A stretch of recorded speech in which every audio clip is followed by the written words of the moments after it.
Hey guys, in this video I go over the wealth building checklist and cover what each thing means and how to fill it out so you have it ready. Here's your wealth building checklist. You see it here. It starts with your income at the top, your credit score, and then if you have an emergency fund in place of at least 3 to 6 months of expenses.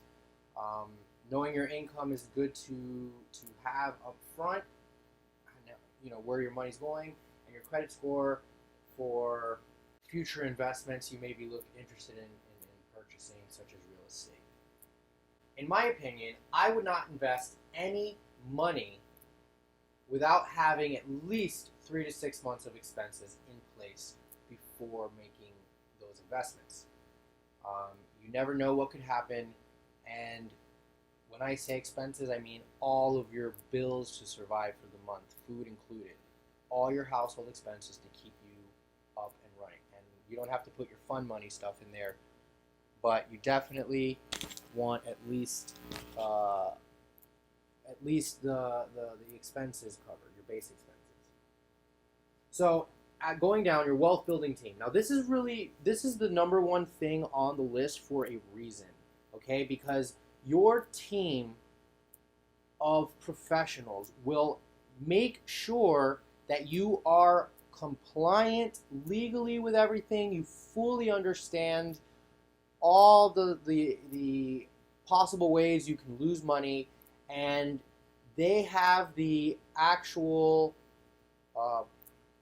skills or expertise to actually deliver on a product. Which, for example, if you want to buy mutual funds, you would go to a financial advisor. If you need to file your taxes, you go to an accountant. If you need your LLC documents drawn up, you go to a lawyer. When you're looking at your different insurances, an insurance broker is the person you would speak to. And then when you look at your estate plan, you go to an estate planner. So although you may learn some really amazing strategies from your wealth coach is there to introduce you to these strategies and help you make sure that you have the right team in place so that when you make a decision to pursue something, you have the right expert in your corner to make sure you do it correctly. The next thing on the list, the second most important thing in my opinion, is your retirement savings, either your 401k or your IRA, and then if you have any of that retirement self-directed. Now that means that you would have to go to a specific broker that would take your retirement money and keep it within the retirement blanket. Now I have retirement as number 2 on the list because, in my opinion, having tax sheltered funds for long-term growth is one of the first areas you should concentrate the majority of your money, because taxes, in my opinion, are the highest cost for anyone here in the United States. Number 3 goes into your non-retirement investing. And this includes your non-retirement real estate, whether it's your long-term rentals, you have commercial properties, flip deals, Airbnb, you could have storage units, you could have land for trailer parks, I mean, you name it, all in that blanket.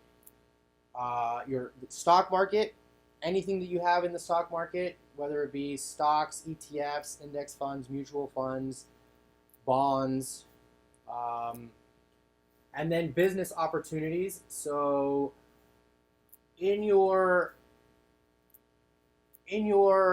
portfolio, perhaps you own businesses that you yourself are not running, or perhaps your business has value in and of itself that you can add to this list. Also, for people that are W-2 earners, I always recommend having a little side business, and that can open up your eyes to other creative strategies when doing tax planning and estate planning. Then you have other creative investments such as hard money lending, and then you go into, there's other examples of that as well, but then you can go into other stuff as like accredited investor status. And this opens up a whole new slew of investments that are not available if you do not have your accredited investor status. And some examples are, you can invest in a REIT, a real estate investment trust, hedge funds, and venture capital for startup companies. Moving on, an HSA, and now this is only for eligible health insurance plans. Now, if you have a high deductible plan and you meet this requirement, you can open up a health savings account, which is like a little tax sheltered investment account you can put in the stock market, or even self-direct when you get to enough money to do that. And basically, if you have a lot of medical expenses, this money, you can put the money in here, and then when you use the money to pay for your medical expenses, it counts as a write-off in a way. That's the only way you can get your medical expenses written off. Again, you would have to speak specifically with an accountant to go over the logistics of how to do that. Also, when that comes to self-directing, if you do not have a lot of health issues and you are looking to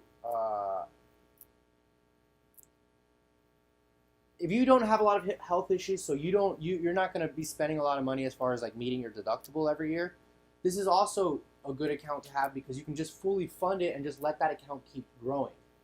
You know, and eventually that account could grow big enough where once it's funding itself, like that account can pay for your medical expenses in the future. Even, you know, imagine if you fund this account all the way till you retire and you never have to really pull much out of it, that could be a big medical emergency account. And that turns into, when you retire, get that retirement age, that turns into a retirement account, and it follows the same rules as far as when you withdraw is taxable, and then when you don't, it can sit and continue growing tax-free. Moving on the list, number 5, college savings. If you have children, this is something really important to look into. I recommend it over any of the state-sponsored plans because, in my opinion, it gives you a lot more return on your investment, and you can put those funds in things that have a lot higher rate of return. You do subject that money to a little bit more risk, but there are a lot of creative strategies you can use with the college savings to set your kid up very, very well for college. Finally, number 6, your wealth protection. This probably should be up higher on the list, but you kind of got to go through everything to understand which part you need. So I definitely recommend life insurance unless you are at a wealth point where you are self-insured, and only you can determine that based on what you feel comfortable with. And in most cases, term life insurance is the better option. I view this as term life insurance is significantly cheaper than whole life. And so at some point, you, following this wealth building model, will be able to self-insure. And by self-insuring, you no longer need the life insurance part of it. You would only be looking at the whole life policy from an investment standpoint, from how that money grows. And in my opinion, you have a very terrible rate of return for that money. Now, it is a guaranteed rate of return. So if you are more risk aversive, that may be the type of investment you opt for. But again, you would have to speak with a licensed insurance broker to give you the details of each specific plan and what you qualify for. Also, your health insurance, if you have the option to make it eligible so you could have an HSA, that would be an awesome option. Your short and long-term disability insurance in case you get injured and are not able to provide income for yourself. You can look into liability and umbrella coverage, and this is really just sort of like an overall protect your assets, cover your butt insurance policy. Then your asset protection. How are you structured? Do you have LLCs in place? Who owns your real estate property? Is it your LLC or is it you personally? And also, how is your businesses organized? Then you look into your estate planning, having a will in place, and looking into creative estate strategies.